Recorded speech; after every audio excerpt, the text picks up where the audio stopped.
litigation trends. My apologies. I forgot about litigation trends. So we are seeing quite a number of different litigation trends. From the marketing standpoint, the natural claims is more and more prevalent, especially with New York was one of the first states we started seeing these class actions. We also are seeing a lot of health risk litigation. Think talcum powder, think the hair relaxers, specifically the formaldehyde issue. We are seeing benzoyl peroxide litigation as well. We're also seeing, as Heather mentioned, a lot of this is repeat of what we've already been discussing, right? Heather was discussing the greenwashing and the microplastics, as well as the packaging disclosure issues time and time again. If you're selling in California, you're going to want to make sure that you have proper disclosures for any of the ingredients that are listed on Prop 65.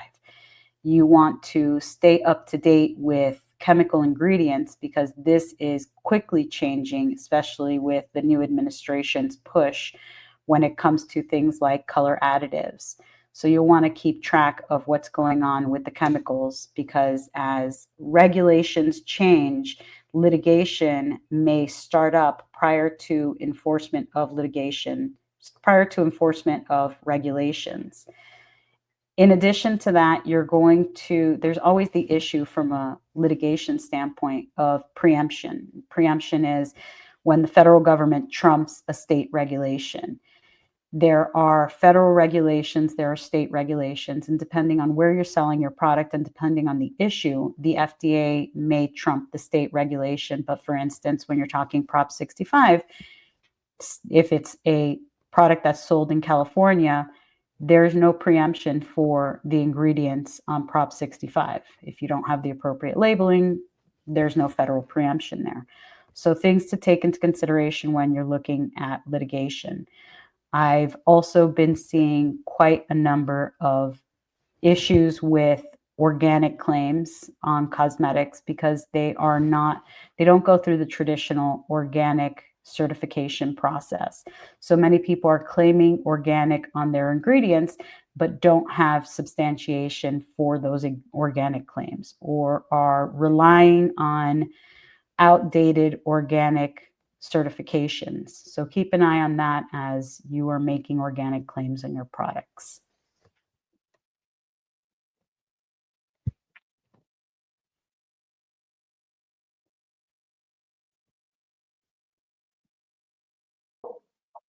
Thanks, Lisa. I was on mute. Rookie mistake. So sorry.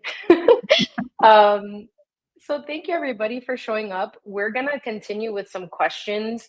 I think one of the first things, we do have some questions that people have asked, but the first thing I want to talk about in terms of like questions that I frequently get asked on these topics are, if you want to use the claim natural, what are some ways you can mitigate, right? Because ultimately that is, and I'll tell you, like when I do reviews of client labeling or marketing and I see the term natural, I'm automatically like, I'm like, okay, we got to be careful with that. There are ways you can do it, I think, where you can mitigate some of the risk, right? So for example, a really cool strategy, we'll share like a nugget here, is coming up with your own definition of natural, right? And putting it on your website and posting it. For example, there's the Credo standard that's very popular in the beauty industry, that people will say, we're following the Credo standard.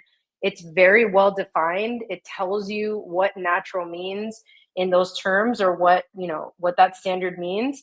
Because ultimately what this litigation is claiming is that you're being deceptive, right? It's claiming that a reasonable consumer would not agree that this product is natural, or would not think this product was natural based on, what the actual ingredients are. So it's things like citric acid, let's say, which can be found naturally, but is usually synthetic. You can't claim that that's natural, right? Or malic acid, there's different ones, different ingredients. So one of the things that I tell a lot of clients is come up with your own definition of what natural is, right? And use that to your advantage, because we're trying to make it arguable that it's not deceptive because consumers know better. If you want to get rid of all risk, just don't use the term natural, find other ways.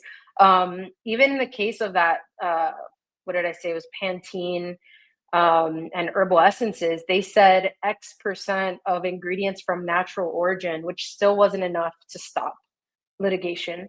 So it shows you that like the standard is really high, and it's very hard once you get into litigation to argue. I mean, no one wants to be in litigation in the first place. And let's just take it like one step back. Even before litigation, you're probably going to get a demand letter, and most likely there's gonna be a settlement offer. Like that's gonna happen, which is gonna cost a lot of money. So if you can avoid that whole process, Lisa and I have been through those processes with our clients many times. It's not fun. If you can avoid it, I think there's other ways you can market your product nowadays that doesn't necessarily require the term natural, but if you really want to use it, those are some ways to maybe mitigate. I don't think there's 100%, right? There's no 100% way to mitigate that risk. So I just wanted to mention that because I was thinking as we were talking, I'm like, this is a question I get all the time from clients. It comes up all the time. All right. So one of the questions we have here is beauty from within regulated as a cosmetic or only as a supplement? Lisa, you want to take that one since you did that slide? So FDA doesn't recognize hybrid products. So it's regulated as a supplement, even though you have cosmetic claims and it is cosmetic in nature, but definitely as a supplement. And what can you Heather, do? I was going to say, what can you do on that supplement that you can't do on a cosmetic? That's important to note, right? yeah, so Like you can go a little further.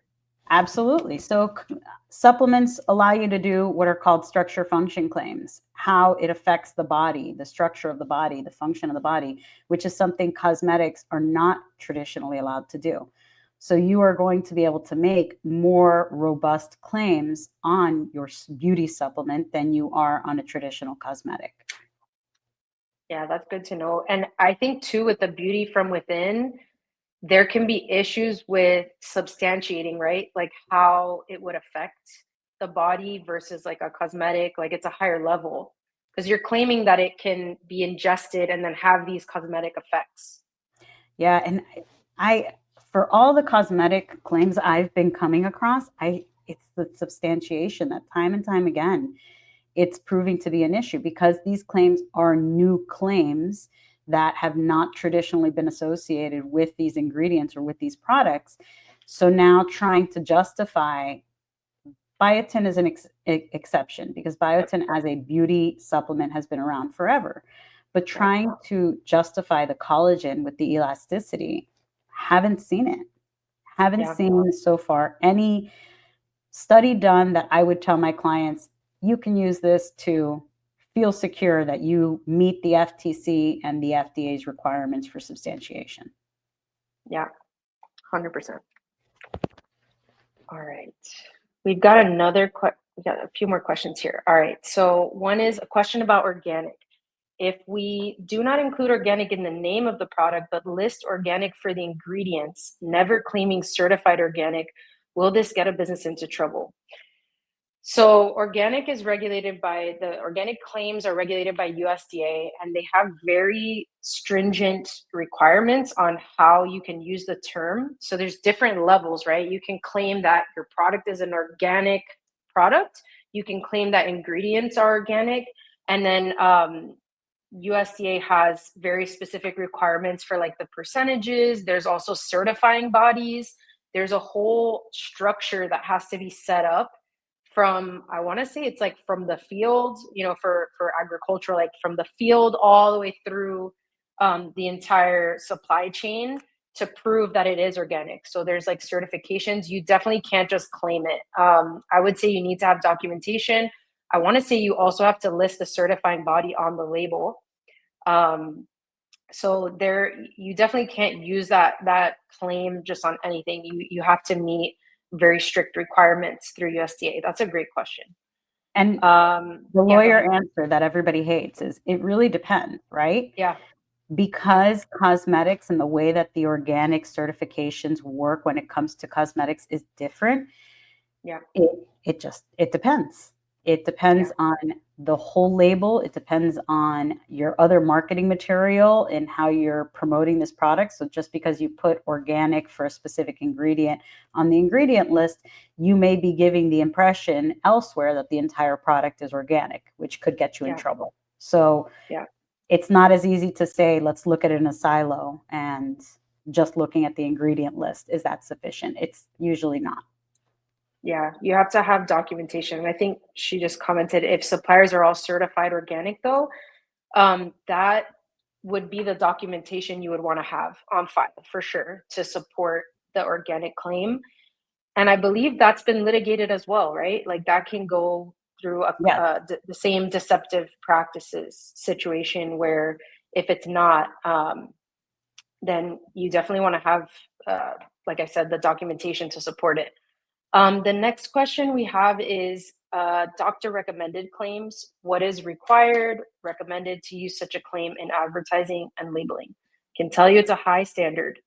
And actually, there are companies now that will give you the support. I don't know if you've seen this, Lisa, where you can hire a third party to get you the substantiation you need to claim doctor recommended, because it has to actually be the specific doctors. They have to be actually recommending it. Like there's a certain number. There are a bunch of guidance documents that go into this in detail. And that's why I think there have been companies created for that purpose, right? Is because the standard is so high. Because think about the sway that has on consumers, right? Like as a consumer, if I see something as doctor recommended, I am way more likely to buy that product. So it's definitely highly, a very high standard rather. So I think it's having the documentation and looking at the FTC guidance is really important. Next one, are words like moisturizes, nourishes, revitalizes, restores, and repairs on shampoo considered claims? Lisa? Yes. Laughing. Short and sweet. Yes, they're claims. Yeah. The question is, what kind of claims, right? So as a shampoo, you want them to be purely cosmetic claims. Moisturizing, nourishing, traditionally cosmetic claims. Revitalizing, restores, and repairs. You're starting to push the envelope there. And it's going to go back to my it depends answer, right? Looking at the label as a whole. I'm sure, Heather, you've seen products where it's client tells you, all I'm doing is claiming that it restores. And you look at the entire label and you look at their marketing material and you say, no, no, no, you're restoring hair growth, which at that point is a problem. It's context. Yeah. I would say the same. Or repairs. What does it repair? I think I gave an example of, what was it? Repairs the skin barrier or something like that. Like that's going to go a little too far. I think repairs is probably one of the ones I would definitely be very cautious of, because it's probably going a little too far. But FDA considers like claims to really be anything that is said about the product that is intended to help sell the product, right? So anything from the brand's mouthpiece, which we could go on and on. Claims is my favorite thing about my job. I would say that's what keeps me in this like long term, is that I love dealing with claims. But basically, it's anything that comes out of the brand's mouthpiece that is being said to then convince a consumer to purchase that product. So if you are using any language to do that, it is going to be considered a claim. And not just language. Yeah. Pictures. That's right? true. You're right. Those are implied claims. Exactly. Exactly. So it can go even further into the pictures, social media. I love telling the story about the brand that, a consumer on their Facebook page wrote, this product did XYZ, and the brand just hearted it. And FDA said, that's a claim. Like it can go that far. So I think, and that could be a whole nother webinar just on like what claims are, how far they stretch, how FDA and FTC are pushing the envelope on like what they consider claim, how far out it goes. But thank you guys so much. We're going to wrap up here. I don't see any more questions at the moment, but thank you so much. Here, there's a our contact information for Lisa and I. Thank you, Lisa, for joining on this. This was an awesome presentation. And the QR code there will lead you to our website so you can learn more. But yeah, thank you so much. Have a great rest of your day, everybody. Thank you.